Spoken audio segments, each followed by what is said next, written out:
अभी भूख भी लग गया है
नाज़रीन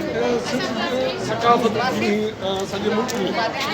1 दिसंबर खां मल्हायो पियो वञे ऐं दुनिया जे कुझु में जिते बि सिंधवासी रहनि पिया उन तरफ़ां मल्हायो पियो वञे। इस्लामाबाद असांजे पाकिस्तान में गांधी जो शहर आहे जंहिंमें 1 दिसंबर ते सकाफ़त जो ॾींहुं एकता जो ॾींहुं मल्हायो वियो ऐं उहो सिलसिलो अञा बि जारी आहे। हाणे बहितरी इन हवाले सां इस्लामाबाद में जेके बि सिंधी कारोबार कनि था खोबंदी उन्हनि बि पंहिंजनि होटल्स सकाफ़त ॾींहुं मल्हाइण जो सिलसिलो शुरू कयो आहे। असांजी सिंधी फैमिली आहे आपदा नागपुर होटल शुरू कयो आहे तक़रीबन 2 साल थिया आहिनि ऐं हाणे कारोबार हुनखे जमाए वरितो आहे पर साधू माण्हू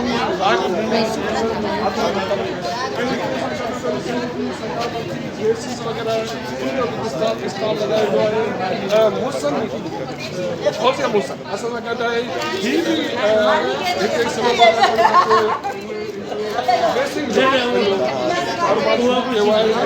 माशाल्लाह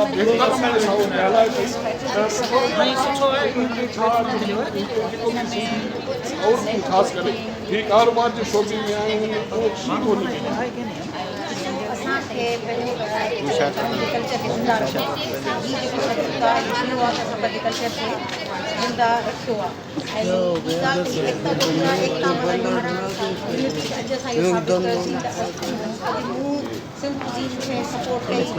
सुभाणे आपदा टालपुर मूंखे मुंहिंजे प्रतीक खे सपोर्ट कई त असां सिंधी हिक ॿिए खे सपोर्ट करणु घुरिजे ईअं न त ग्रुपिंग ठाहे छॾिजे छो जो असां पहिरीं असांजी सुननि में लॻी पई आहे वरी असां ग्रुपिंग ठाहियूं ऐं पोइ ते हलिया वञूं त असांखे हिक ॿिए जो साथ ॾियणु घुरिजे सपोर्ट जे लाइ ॾाढी ज़रूरी आहे। बाक़ी कल्चर खे ज़िंदा रखण लाइ असां इहे सभु कुझु कयो आहे। मां चाहियां थी त हर औरत हर सिंधियाणी घिटी घिटी में असांजो सिंध जो नालो हुजे हुन कैपिटल इस्लामाबाद में माना आपदा सॼे सर्कल खे पूरे नमूने हलाए थी पई इहो ॾाढो हिकु तासुर आहे त औरतुनि लाइ कारोबार करणु ॾाढो मुश्किल अमल आहे। मर्द असांजी सोसाइटी में रुकावट आहे तव्हां 2 साल कारोबार कयूं त तव्हांखे छा थो लॻे छा वाक़ई मर्द रुकावट आहे या असांजी औरत पहिरियां कारोबार यानी छोटे में न पई चाहे हाणे आई आहे त हुनजे लाइ के बेरियर्स कोन्हनि हू अॻिते वधी काफ़ी चेंजिस आहियूं पहिरीं थोरो सोचबी हूंदी हाणे सोचबी आहे असां मर्दाना हिते शहरनि में त ईअं न आहे ॻोठनि में बि अञा हुजे शहर जी औरत आहे उहा छो जो बर्डन घर ॾिसे थी उहा पंहिंजे के प्रमोट करे थी उन लाइ थोरो टफ थी वञे थो पर जेका कंसिस्टेंसी न छॾिजे तव्हां कारोबार कयो तव्हां केतिरो फाइनेंशियली इंडिपेंडेंट आहियो तव्हां सम्झो था त हाणे का शइ या केतिरो इहा शइ तव्हांजे लाइ मददगार आहे घर में तव्हांजी आज़ादी जे हवाले सां काफ़ी हेल्पफुल आहे मुंहिंजा सभु जेके फ्रेंड्स आहिनि उहे सभु मुंहिंजो प्रोग्राम सर्कल आहे उन खां अलावा काफ़ी हेल्पफुल आहे ॿाहिरि इहा बि सपोर्ट आहे न पंहिंजे असांजे हस्बैंड जे लाइ असां उनखे बि सपोर्ट कयूं था ज़रूरी न आहे त सिर्फ़ु हस्बैंड सॼी ज़िंदगी जेको आहे सो जॉब कनि ऐं घर हलाइनि औरत जो फर्ज़ आहे त हर हफ़्ते जो जॉब वधाए न रहे पंहिंजे टैलेंट खे ज़ाहिर करे डिग आउट करे त उनमें छा आहे ऐं हर सिंधी औरत ॿाहिरि निकिरे ऐं पंहिंजो नाज़रीन ही हुई फौज़िया मुहसन जेका इस्लामाबाद में जॉब भी करे थी कारोबार भी करे थी ऐं मुड़ुस भी जॉब करे थो हाणे ख़ुशहाल फैमिली सां ख़ुशहाल ज़िंदगी गुज़ारे पई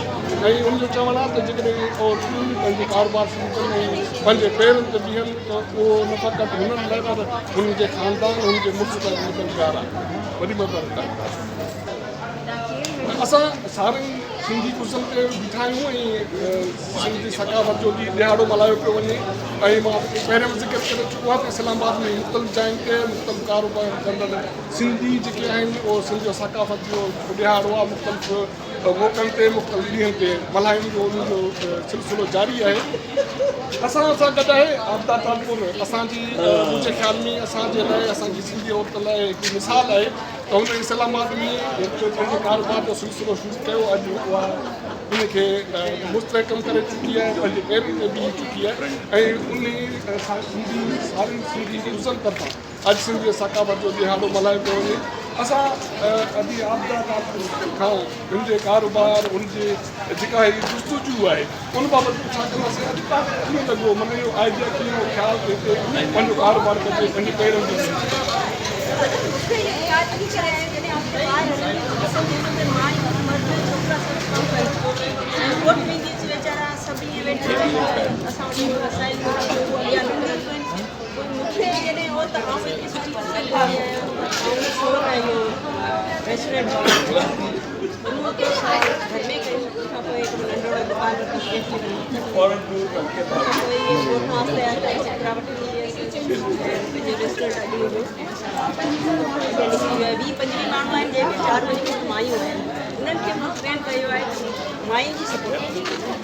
तव्हां केतिरो अर्सो माना घर में कुकिंग कई घर माना होटल घर में सामान तयारु कयो हिते माना उनखे पहुचायो उनखे ॿाहिरि उनजी सप्लाई उनजो सामान ख़रीद करणु शयूं ख़रीद करणु केतिरो तॾहिं मुंहिंजे लाइ मुंहिंजा ॿार बि नंढा हुआ पर ॿारनि खे स्कूल मोकिले पोइ आउं वेंदी हुअसि पंहिंजी जेकी शयूं हूंदियूं उहे वञी डेली जूं उहे वठी ईंदी हुअसि न ऐं उहो वरी मूंखे फ़ोन ते ऑडर वठिणो पवंदो आहे साल सॼी मूंखे घर मां मूंखे फ़ोन ते ऑडर ईंदा हुआ वरी हिकिड़ो राइडर मूं रखियो जंहिंजे थ्रू उहे आउं मोकिलींदी आउं अकेली ईंदी हुअसि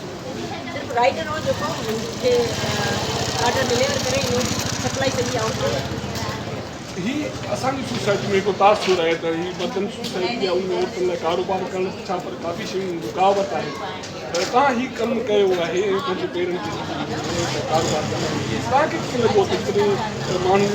ॾाढी औरत पंहिंजे दिलि ते अचे पंहिंजो कारोबार शुरू करे इन लाइ इहो केतिरो मुमकिन आहे इहो कीअं करे सघे दादा औरत जे लाइ आहे त इलाही इहो सुठो आहे पर औरत जी इलाही हिमत आहे उनजी घर वारा उनजी सपोर्ट मसाला मुंहिंजे घर वारनि मुंहिंजी सपोर्ट कई आहे उनजे थ्रू ॿाहिरि निकिरी मूंखे हाणे टेंशन कोन्हे मां हाणे छा छा कयो मूंखे इलाही हिमत न आहे अॼु ॾिसो हिते कल्चर डे जे हवाले सां या सत्यन सुराण जे हवाले सां तव्हां ॾिसो दोस्तूं आयूं आहिनि उन्हनि इंविटेशन लॻायो आहे हिते त मूंखे ख़ुशी थी आहे घणो अर्सो थियो तव्हांजी सिंधी गीतनि खे ऐं हींअर माना ज़ाहिर पहिरियां तव्हां खसारो बि खयों हूंदो पोइ मुस्तक़िल थिया हाणे माना छा थींदो ॻाल्हि साथ सॼी सम्झो न तयारी करियो आहिस्ते आहिस्ते कोई मुंहिंजा कस्टमर वधण लॻा ऑनलाइन वारा असां मुंहिंजा कम वारा वधण लॻा माशाल्लाह में खसारो थियो त हलिया ॾाढी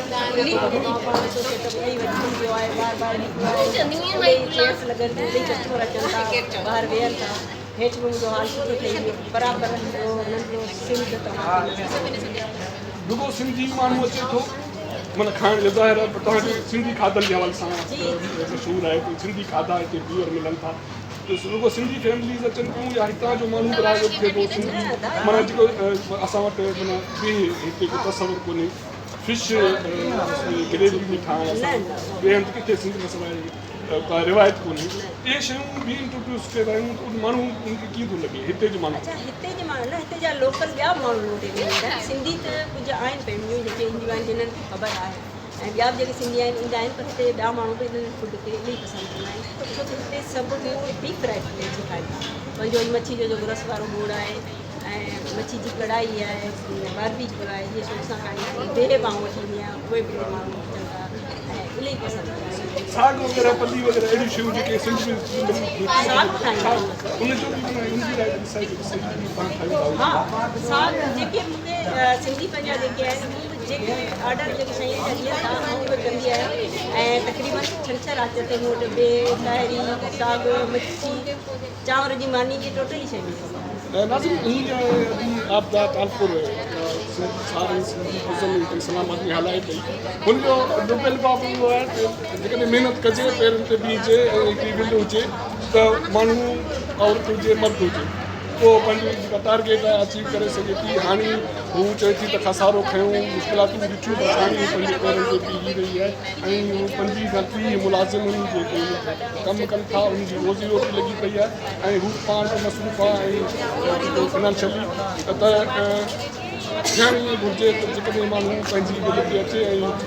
पंहिंजी कुवत जो मुज़ाहिरो करे त हू को बि पंहिंजो टारगेट आहे अचीव करे सघे सारंग सिंधी कुज़न ते सकाफ़ती ॾींहं जे हवाले सां असांजी ॻाल्हियुनि जो या डिस्कशन जो सिलसिलो जारी आहे गुलनाज़ शेख आहे असांजे दोस्त आहे इस्लामाबाद में काफ़ी अरसे खां हिते कमु करे पई मतिलबु सोशल सेक्टर में कमु कंदी रही आहे त हीअ जेको बि सिंधी औरतुनि जे हवाले सां जेके एक्टिविटीज़ आहिनि या सिंधी सकावत जे हवाले सां इस्लामाबाद में जेके सरगर्मी थियनि थियूं त गुलनाज़ खां राय पुछंदासीं गुलनाज़ तव्हांखे कीअं लॻो इस्लामाबाद में सॼी एक्टिविटीज़ हीअ सिंधी औरतुनि जो कारोबार करणु ऐं पंहिंजी ज़िंदगी में मुतहरक थियणु तव्हांखे कीअं लॻो ॾिसो एज़ ए एक्टिविस्ट छो त मां त शुरूअ खां कमु कंदी रही आहियां त उन में हिकिड़ो वॾो मूंखे गैप नज़र पे आयो सिंध जे अंदरि औरत वेठी आहे जो उन हिकिड़े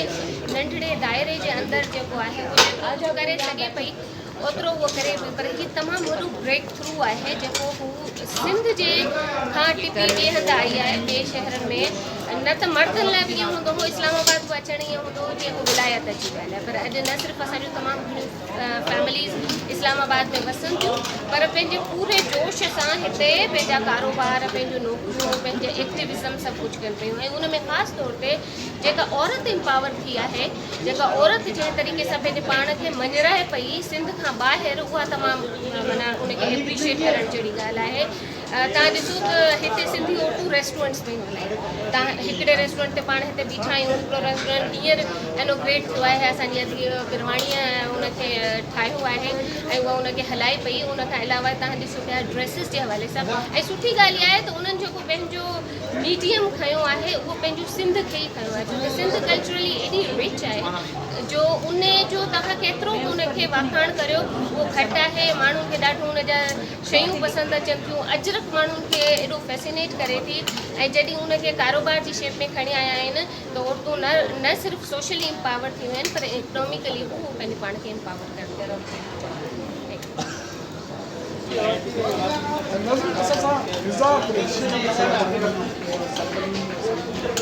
आहे जेका सोशल एक्टिविटीज़ जे हवाले सां समाजी सरगर्मियुनि जे हवाले सां मुतहरिक आहे उहो असां सां गॾु मौजूदु आहे साकार जो ॾियारो मल्हाए पियो वञे तव्हांखे लॻो इस्लामाबाद में कारोबार तव्हां अरसे खां इस्लामाबाद में आहियो ॾाढी ख़ुशी जी ॻाल्हि आहे ऐं ॾाढी ख़ुशि आहिनि आबदा जेका सारंग सिंधी कुज़ीन जो जंहिं इनिशिएटिव वरितो आहे इनखे शुरू कयो उहा हिकिड़ी सिंधियाणी आहे जेका असल में वॾीन जी आहे पर हुन हिमत कई उहा अॻियां आई ऐं उनखे ॾिसी असांजो इलाही सिंधियाणियूं जेको आहे उहो उन मां सिखियो आहे असीं सभु उन मां सिखूं पिया ऐं इन सॼी शइ खे हाणे इलाही सारी सिंधियाणियुनि शुरू कयो आहे असांजा रेस्टोरेंट्स असांजो खाधे पीते जूं शयूं, असांजे कपिड़े लटे जूं शयूं, उन्हनि सभिनी जे हवाले सां असांजो औरतूं जेके आहिनि उहे मुतहरिक थियूं आहिनि ऐं अॻियां अचनि पियूं। पंहिंजे रोज़गार जे हवाले सां बि इन्हनि सभिनी शयुनि खे उहे अॻियां खणी हलियूं आहिनि, पर उन सां गॾु हुननि पंहिंजी लियाकतुनि खे, पंहिंजी सलाहियतुनि खे हिते मञरायो आहे। असीं जेको आहे हिन क़िस्म जा एकता जा ॾिहाड़ा बि मल्हाईंदा असीं कल्चरल एक्टिविज़म था कयूं, उनखे बि अॻियां आणियूं था ऐं इन जे सॼे इन सकाफ़त जे ज़रिए असीं पंहिंजी सॼी दुनिया खे इहो पैगाम था ॾियूं त सिंधी जेके आहिनि उहे केॾा जेको आहे उहे पीसफुल माण्हू आहिनि, पुरअमन माण्हू आहिनि ऐं उन्हनि जी सकाफ़त जो हर रंग उहो केॾो शाहकार आहे। असीं मोइन जे दड़े जी तहज़ीब जा जेको आहे उहे रखवाला आहियूं ऐं असीं उनखे इन ज़रिए सां पेश था कयूं। असांजे हर रंग में, असांजे रत में इहा शइ शामिल आहे। असीं सिंधी ॿोलीअ खे अॻियां वधायूं, असीं पंहिंजे सिंधी तहज़ीब खे, सिंधी सकाफ़त खे, पंहिंजे कपिड़े लटे खे, पंहिंजे खाधे पीते खे, सभिनी में असांजे सकाफ़त जो रंग झलके ऐं इन खे असीं अॻियां वठी साईं सदाईं करीम ते सिंध सुकार दोस्त मिठा दिलदार आलम समा।